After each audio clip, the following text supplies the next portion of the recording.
Okay, so once na set up na ang example ang loans, try lang nato ikuan diri. Butang nato space sa taas para sa totals.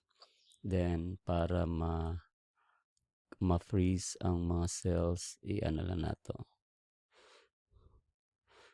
Okay. Then date claim manino remarks is ibutan ni remarks diri sa gilid.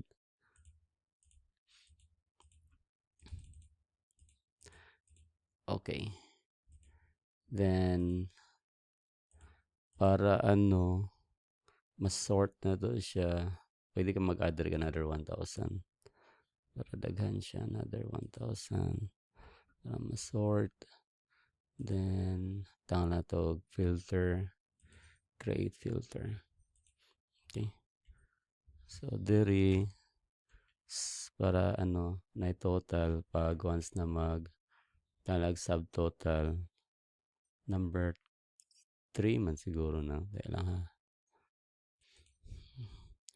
9, then, iyan na siya, hantod sa dulo. Think 3,000, kumakaya 5,000, make it 5,000. Sama na siya, ayan, total.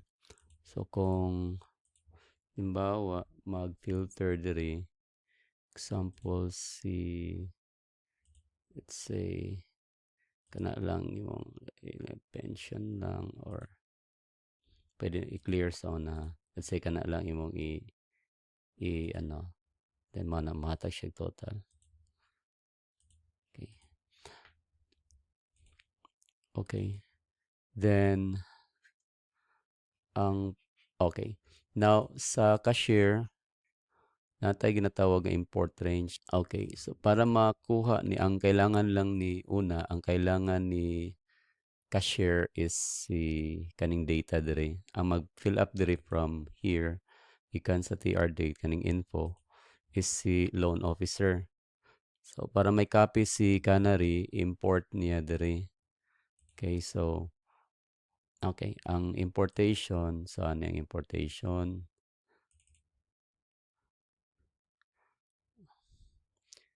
Okay, so ang kanisya is URL ni siya diri sa Pikas, ang kapihon lang ni diri. Then URL ana. Then kaning diri kuan kung unsang naa diri sa example kana sheet 1. So sheet 1, then butangan nimo asa kutob, like kani A4 to like D3000. Okay. Sheet 1. Okay. So kani anaw na lang nato para das dali.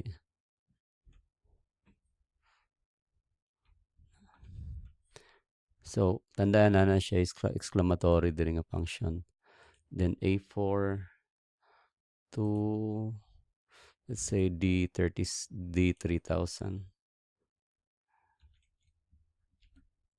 In this case, abot mo siya 3,000. So, pwede na to ibutang 3,000. So, now let's try kung ma-import ba siya. So, kana siya mag-loading. Then, siya error reference. I-click mo lang, then allow access. Okay, so na-import na siya. I-kuan mo lang i-format mo lang ang yung table para okay, ang iya pong independent yung format diri. So ana pod i-kuan sa na nimo bali okay, i-freeze.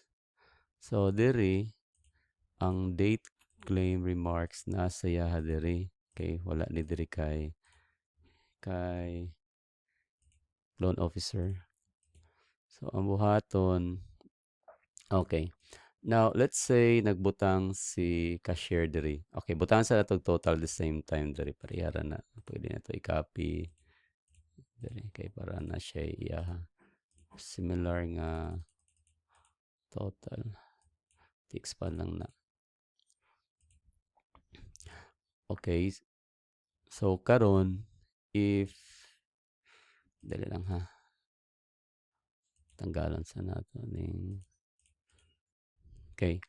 Now halimbawa nagbutang si kuang date claim diri ang cashier. So let's say today, that would 1/20/26 na. Okay, so nakuha siya. Then whatever remarks ibutang niya diri. Now kani siya kailangan mag-appear ni diri kay kuan kay loan officer. Sa imong buhaton the same way sa imong formula sa pag-import atong isa. So import nimo ni siya diri. Pero diri na ka. Okay? Imong import. So ang imong import diri, ang imong i-import na naman kani kay cashier. So back. Okay. Then sheet. Okay, sheet 1 is the same. Pero ang imong import na range is E4 hantod sa F3000. Okay. Now the problem is naka 3,000 bata diri. So katasan nang make sure sa wala pa. So make sure nga naka 3,000. Ay sorry. Dili. Add. Okay, kaabot siya 3,000. Saan nang ano? Filter. Okay. Now okay. So E4 then 3,000 DF F man EF. So kani atong import ring side. So pag once na may import enter nimo, magyapon mag-reference siya. So click allow access. So kana mo import na siya diri. So sa part ni loan officer di niya pwede mahilabtan. Kung yan ang hilabtan, bawa ma-delete niya. Di niya ma-delete actually. Okay. Likewise, or halimbawa, kabutan siya diri. Okay, mo na mahitabo siya. Maano niya, ano to siya mabura. Okay. Now, likewise siya diri maghapon dili niya ma-delete, mag-press siya delete. Pero kung mag-type siya, mabura tanan. Okay. So ana. So bawal diri si cashier, bawal diri si loan officer. Okay? So mao na siya ang ihang plastada. Now, para mag-highlight siya automatic diri, putangin mo ano. Let's say, ato ka diri sa format, conditional formatting. Then, putangin mo red siguro dira. O na, not empty. So automatic, mag-highlight siya. Pag na yan, no? Likewise diri, pwede pa nimo buhaton. Sad, conditional formatting. Conditional formatting. Format. Okay, not empty, cells. Yun. Ana. So kana ana lang siya nga pagkuan ang setup. Okay. Then ready na siya nga ano